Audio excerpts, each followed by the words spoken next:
Hello everyone, so we'll discuss kidney transplantation. So in relation to chronic kidney disease, some patients, they have the option to have kidney transplant.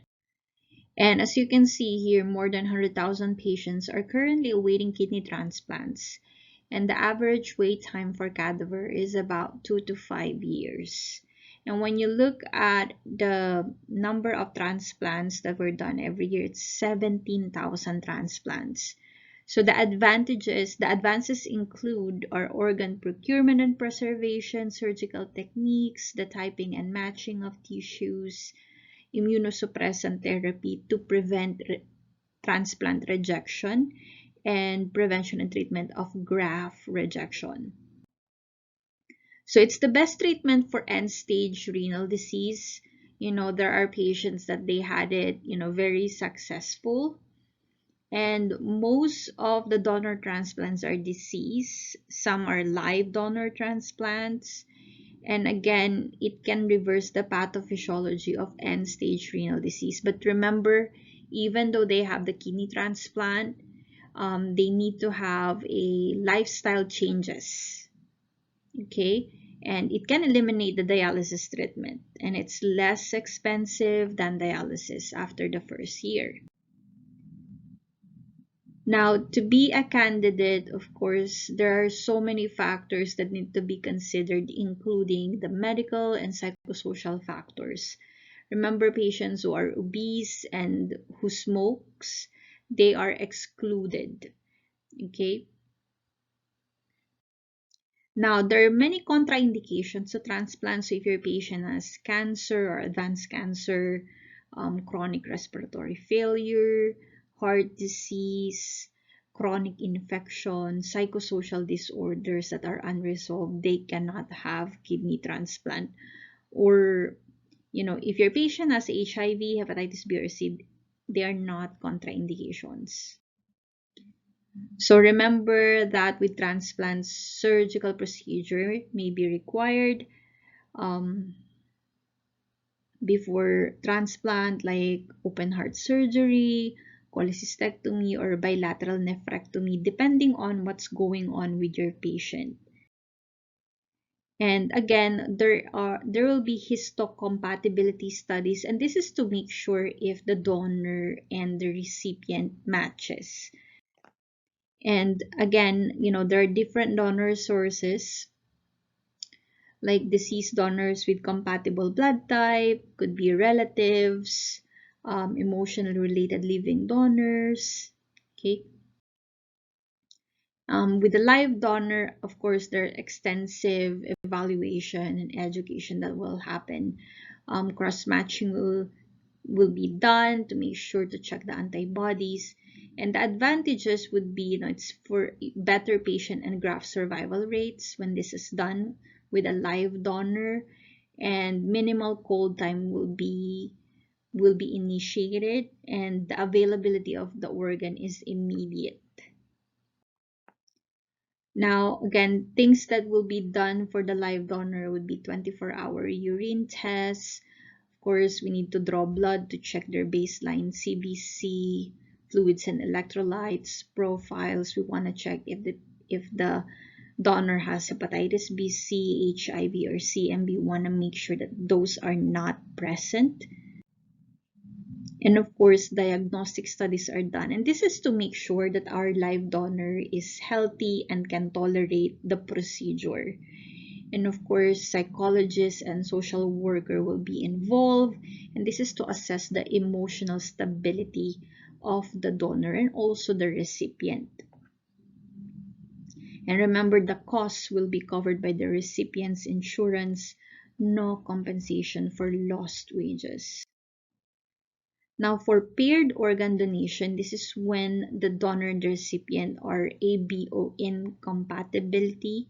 So, there should, the donor needs to be found, and maybe they need to be matched with the recipient to whom the kidneys will be exchanged.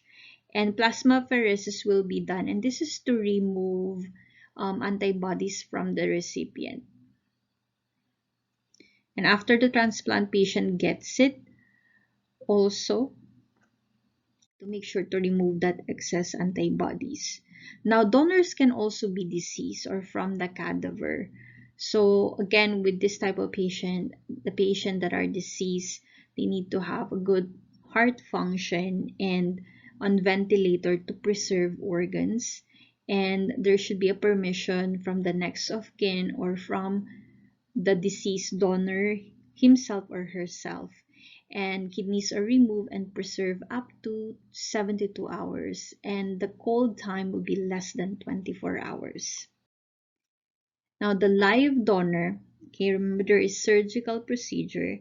So what's going to happen is the donor will have nephrectomy or removal of the kidney. This is performed by the transplant surgeon, and in 1 to 2 hours, it begins before the recipient's surgery is started. Okay, so that should be very specific, and recipient is surgically prepared in a nearby operating room. And what's gonna happen is that the donor will have a laparoscopic nephrectomy. It's minimally invasive. The patient will have a shorter recovery time, fewer risk, or it can be open. But the thing with open here, rib may need to be removed. It's a lateral incision. It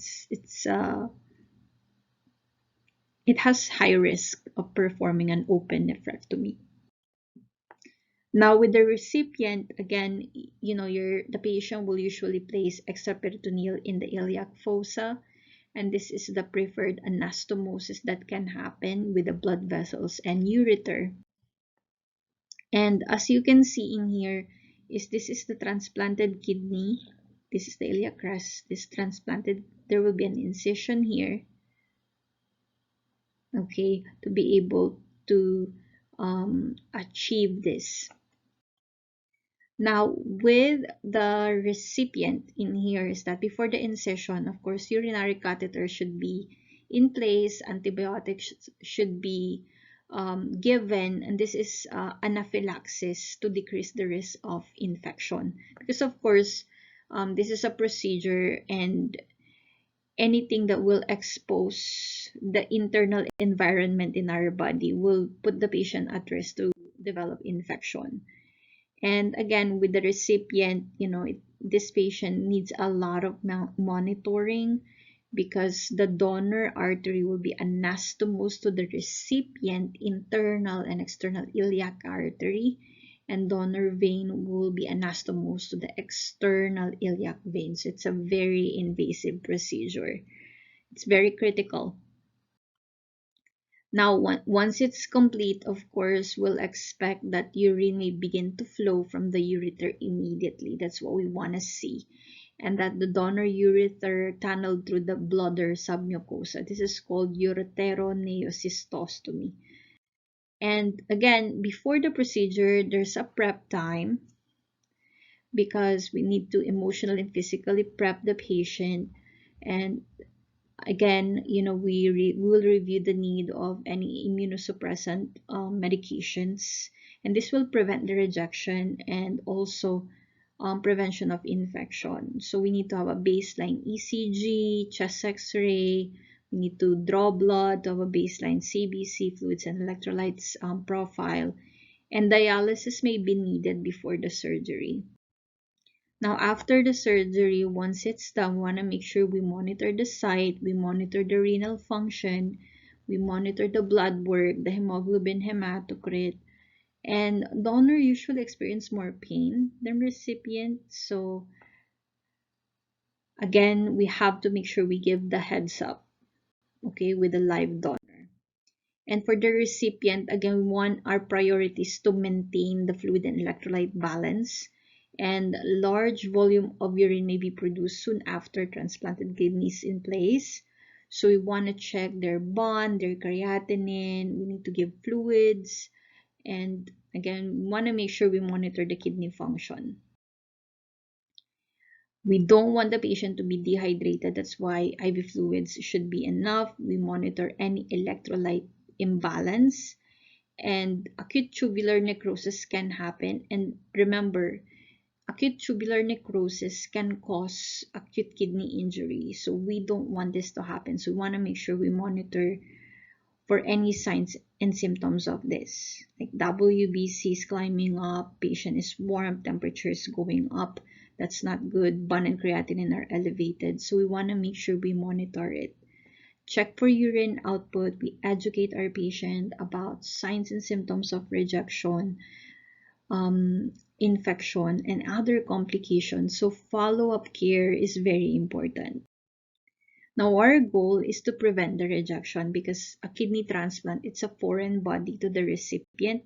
So we want to make sure that we maintain sufficient immunity to prevent overwhelming infection for that patient. And again, with rejection, again, it can happen days to months after the transplant, and chronic, it can happen months over the years, and it is irreversible, and they may go back on transplant list if this happens. Now, with infection, this is related to the medication they're taking, and it's related to their immune system that is low. And again, we have to observe our patient for any signs of pneumonia, infections from the wound, from the IV line that was put in, or a possible UTI. Now, there are different fungal infections that can happen, and these are the list of microorganisms. So again, they can also have some viral infections that we need to watch for.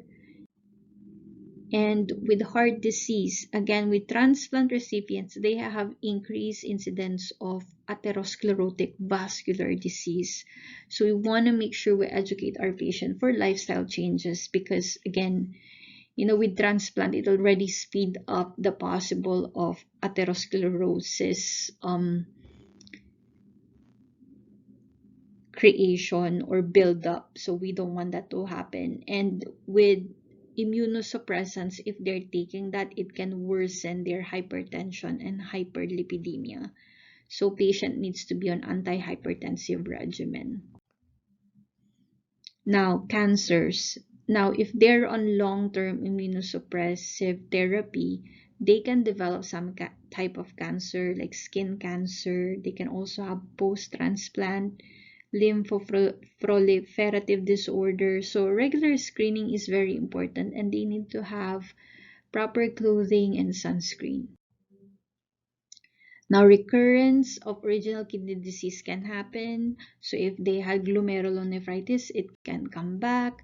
If they have diabetic nephropathy, it can come back. So we want to make sure that this patient does their follow-up.